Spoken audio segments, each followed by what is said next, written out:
It's a great feeling when a customer has a sort of emotional attachment to our product when they buy it at Carriageworks. But I wish I could share with them the journey that product's had, starting with the soil and then the grass that's grown from there, the cows that eat the grass.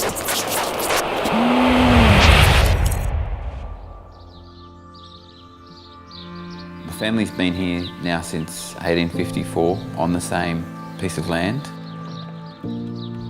I was taught from the beginning from my father that you're just a caretaker. If you do it well, you leave it in better condition than the generation before.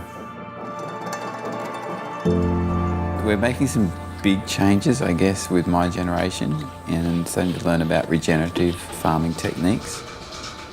This morning we were milking 22 cows, which is very small. These days we kind of understand it's quality over quantity. It's that subsoil ecosystem that drives the vegetation on top.